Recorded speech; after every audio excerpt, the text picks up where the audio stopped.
Trump's only been in office for 1 week, and it already appears he's upset that there haven't been enough deportations. And so as a result, Trump officials have directed Immigration and Customs Enforcement to aggressively increase the number of people they arrest each day, according to 4 sources who spoke to the Washington Post. And specifically, the Post reported that ICE is now being asked to increase the number of arrests they make each day from a couple of hundred to at least 1,200 to 1,500. With the sources saying that managers will be held accountable for missing those quotas and that officers should cancel personal leave because Trump expects arrest operations to take place around the clock. This is absolutely massive for a few different reasons. First of all, it appears to go against the promises of White House border czar Tom Homan, who has been saying for weeks that ICE wouldn't be doing mass roundups, saying instead they'd be prioritizing undocumented immigrants with criminal records and gang members. But as the Post here explained, the quotas issued this weekend would place ICE officers under more pressure to seize a wider range of potential deportees to avoid reprimand, including immigrants who have not committed crimes. Now with this, on the other side, you had an ICE official who wasn't authorized to discuss the matter, saying that the list of criminal suspects was long enough that ICE officials could meet quotas. But there's also, as Paul Hunker, for example, a former ICE chief counsel in Dallas, argued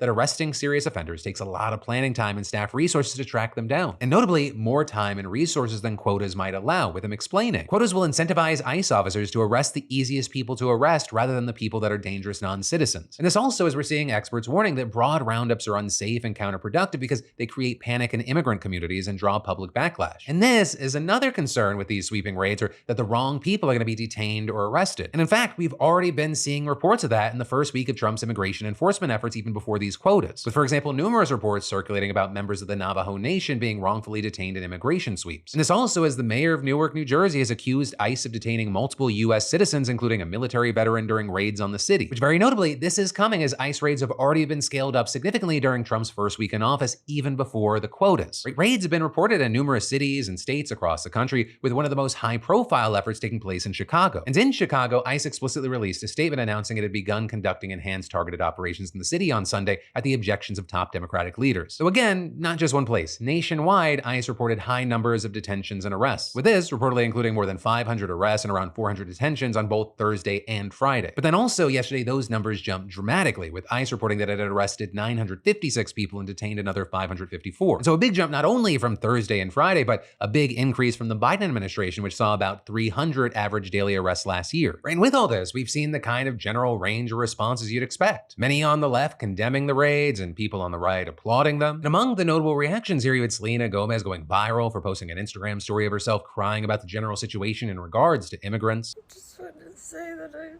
so sorry.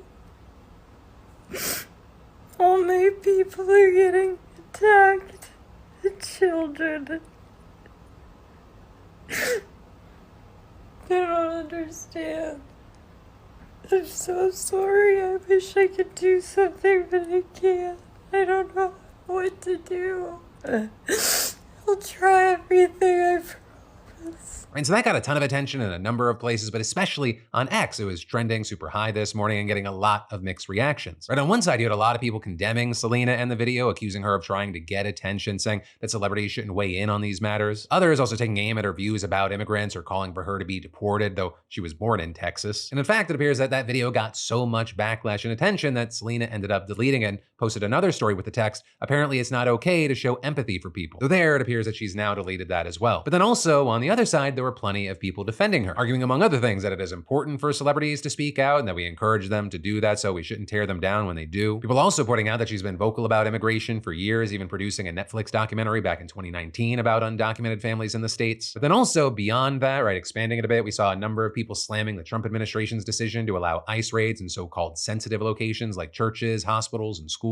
With very notably there, that including top clergy leaders like the U.S. Conference of Catholic Bishops, USCCB, which issued a statement saying, turning places of care, healing, and solace into places of fear and uncertainty for those in need while endangering the trust between pastors, providers, educators, and the people they serve will not make our communities safer. But that statement also attracted its own backlash from Vice President J.D. Vance, who slammed the remark. As a practicing Catholic, I was actually heartbroken by that statement.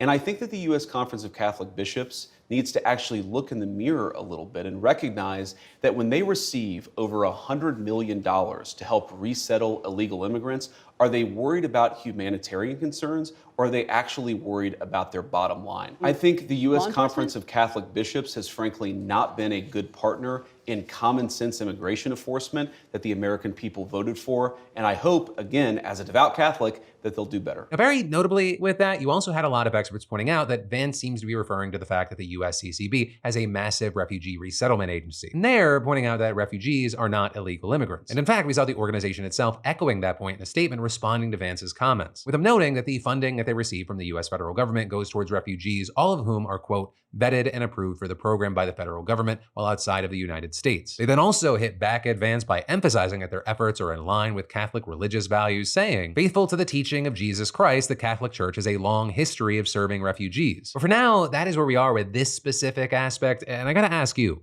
what are your thoughts with all this? You know, whether it be this news or something else that stands out to you today, I'd love to hear from you in those comments down below, because I want this, yes, to be a news show, but also a conversation. And in fact, that's why we end every show with a dive into the previous show's comments.